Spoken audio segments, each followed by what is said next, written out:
ট্রাম্পের ২০ দফা। ট্রাম্পের পরিকল্পনায় কি হামাস রাজি হবে? প্রথম দেখায় ট্রাম্পের ২০ দফা পরিকল্পনাটা যেন গাজার দীর্ঘ ২ বছরের রক্তক্ষয়ী সংঘাত শেষ করার সবচেয়ে কার্যকর উদ্যোগ মনে হতে পারে।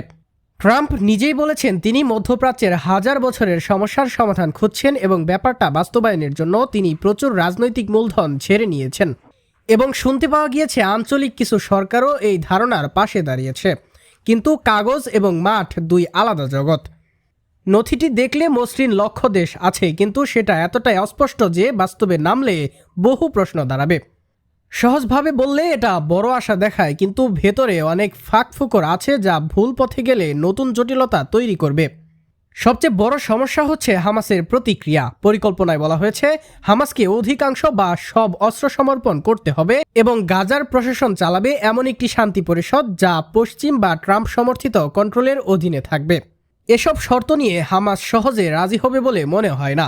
তারা দাবি করতে পারবে আমরা না থাকলে সাহায্য পৌঁছানো কঠিন হতো, আমরা লজিস্টিক ও প্রবেশপথ সরবরাহ করেছি। এমন কোনো যুক্তি আন্তর্জাতিক পর্যায়ে তাদের ক্ষমতাও বাড়িয়ে দেয়। আবারও প্রশ্ন হচ্ছে কাতার বা অন্য মধ্যস্থরা কি তাদের উপর যথেষ্ট চাপ দিতে পারবে যাতে হামাস অনিচ্ছাকৃত হলেও সাময়িকভাবে রাজি হয়।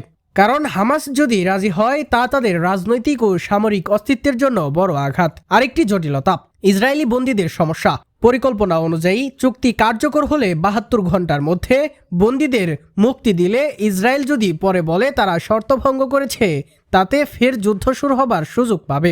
ইতিহাসও দেখিয়েছে আগের যুদ্ধবিরতির সময়ে প্রতিশ্রুতি ভঙ্গ হয়েছে। তাই আস্থাভঙ্গির এই ঝুঁকি বড় বাধা।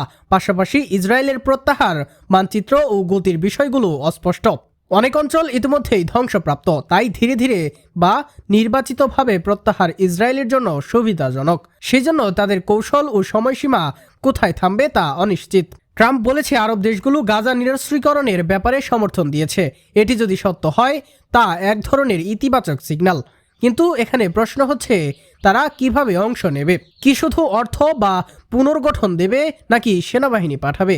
এখন পর্যন্ত কোনো দেশ স্পষ্টভাবে বলছে না যে তারা সেনা পাঠাবে, এবং সেনা পাঠানো হলে সেটা অত্যন্ত ঝুঁকিপূর্ণ ও জটিল হবে। পরিকল্পনা বাস্তবায়নে মাসের পর মাস লাগতে পারে এবং সে সময়ে অংশগ্রহণকারীদের মধ্যে বিবাদ ঝামেলা শুরু হওয়ার সম্ভাবনাও অতি উচ্চ।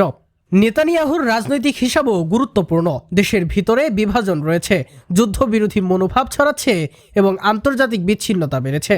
এই পরিপ্রেক্ষিতে নেতানিয়াহু হয়তো ভাবছে সীমিত কৌশল পরিস্থিতি সামলানো ও রাজনৈতিক সুবিধা পাওয়া যায় কিনা।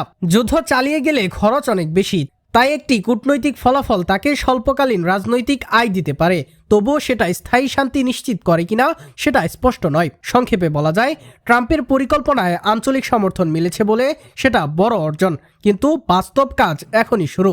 হামাসকে রাজি করানো, সব শর্ত লিখে চুক্তিতে আনা, বন্দি সমস্যার নিশ্চিত সমাধান এবং বাস্তবায়নের সময়ে অংশগ্রহণকারীদের মধ্যে সমন্বয়, এসব সহজ নয় এবং অনেক অনিশ্চয়তা রয়ে গিয়েছে।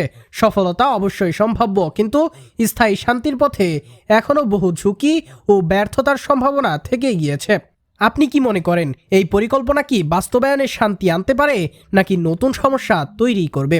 ভালো লাগলে সাবস্ক্রাইব ও লাইক দিতে ভুলবেন না। পরবর্তী ভিডিওতে আমরা এই পরিকল্পনার আন্তর্জাতিক প্রতিক্রিয়া ও কিভাবে বাস্তবে এগোতে পারে সেটা গভীরভাবে দেখাবো।